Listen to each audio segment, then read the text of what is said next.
Bonjour à tous, heureux de vous retrouver pour votre émission reçue 5 sur 5, l'émission du Quintet Plus et du 5-5. Pour m'accompagner aujourd'hui, Julien Cognam. Bonjour Julien. Bonjour Philippe, bonjour à tous.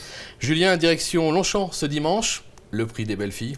C'est logique que je vous invite. C'est un honneur. Une épreuve pas simple, pouliche de 3 ans, 1850 mètres grande piste, 20 partantes. Va falloir un peu être un magicien pour trouver l'arrivée. Oui, je soupçonne qu'il y a un petit règlement de compte, que je sois sur ce quintet après le grand steeple la semaine dernière. Ouais, justement, je voulais en parler du grand steeple. On va encore lui dire bravo parce que le quartet ordre, bon les 3 premiers, facile. Sidi Bougnanet, 4e, fallait oser, vous l'avez fait. J'y croyais pas trop, j'étais convaincu après. Mais sur le coup, j'y croyais pas trop. Chapeau quand même. Merci Sidi. Vous nous faites la même ? Ça va peut-être être plus compliqué. On va voir ça avec votre sélection, on vous écoute. Alors le 10 Loline devant le 3 Gentora, le 17 Martha Smart, le 15 Blue Marmalade, le 4 Vianella, le 14 Konig-Ginrik, le 6 Élégante et le 12 Crystal Gazing.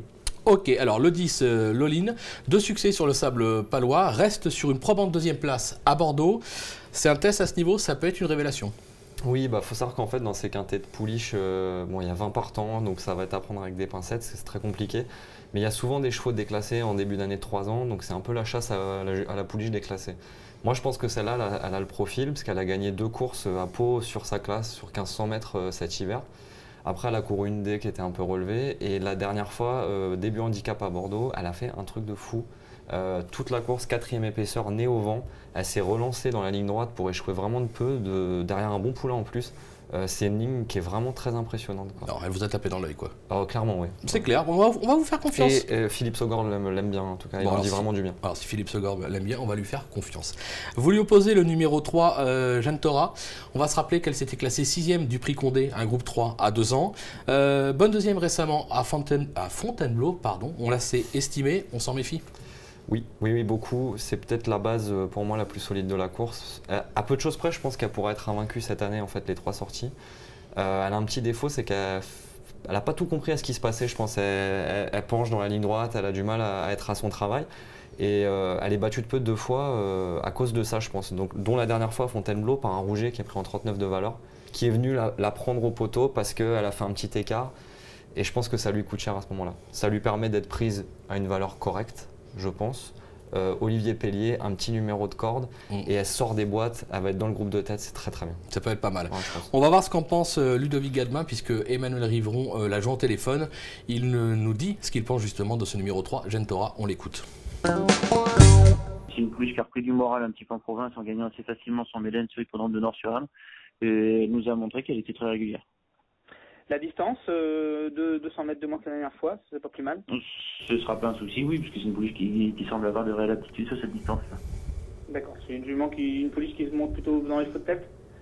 Oui, tout près, qui est relativement facile à monter dans un parcours, et elle est capable de venir finir et de se montrer courageuse, donc elle est relativement simple dans un parcours. Alors, confirmation de ce que vous nous avez dit. En tout cas, on sent de la confiance dans le clan de Gentora. En 3e position, le numéro 17, Martha Smart, une pouliche qui a été façonnée en province. Prometteuse, dernière sortie, c'était à la Thèse dans le prix Sollicitor. On va voir, c'est notre course référence. On voit à l'image Martha Smart, alors qui est derrière un petit rideau de chevaux, là, devant les chevaux de tête, qui va bien prolonger son effort jusqu'au bout. On va la voir cercler dans quelques instants pour accrocher une probante 3e place. Je suppose, on va la voir là dans quelques instants, voilà, juste un instant. Elle s'allonge bien pour finir. Je suppose que c'est sur cette performance que vous l'avez retenu aussi haut. Oui, c'était pas mal les fois d'avant, mais là, en fait, le lot est très bon, je pense, parce que la gagnante, la Roho, a regagné une course D à Saint-Cloud, Elisa. Donc c'est vraiment une bonne pouliche. Et celui qui est 2e, Listan, ce jour-là, il vient de se promener, il a gagné de 6 longueurs dans la foulée. Donc c'est une ligne qui est très très bonne. À cette valeur-là, c'est vraiment très très amusant. En plus, on a souvent des très très bonnes lignes à la Teste. Voilà, attention, exactement. On parle de province toujours, mais il y a des hippodromes en province qui comptent. Et la Teste, c'est un hippodrome qui compte. Très très bien où les bons chevaux s'expriment. On est d'accord. En 4e position, le numéro 15, Blue Marmalade.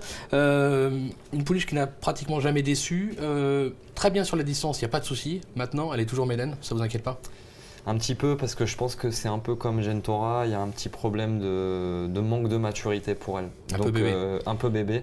Je pense qu'elle a le moteur pour gagner une course de ce genre, ça, il n'y a pas de souci.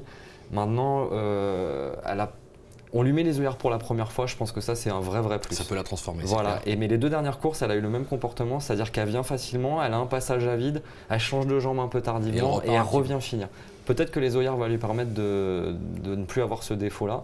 Maintenant, c'est peut-être un peu tout ou rien. Si vraiment elle a compris que ça lui fait du bien, elle a le droit de gagner, je pense. Bon, c'est un coup de poker, on l'aura compris. On parlait d'un moteur, le numéro 4, Vianella, en a un, puisqu'elle a déjà triomphé dans cette catégorie. On a l'impression que les ambitions sont là, même si la marge au poids est réduite. Bah oui, de fait, elle a gagné son quintet. Bon, là, on revient un peu plus dans les sentiers battus. Celle-là, elle a l'expérience pour elle.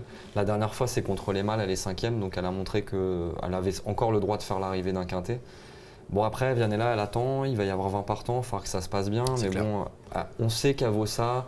Et comme on est un peu dans le doute avec plusieurs concurrents, elle, on peut s'appuyer dessus, je pense. Ouais, mais d'ailleurs, Stéphane Vattel le pense, puisque Gilles Pomade et Guy Goutal ont été à sa rencontre.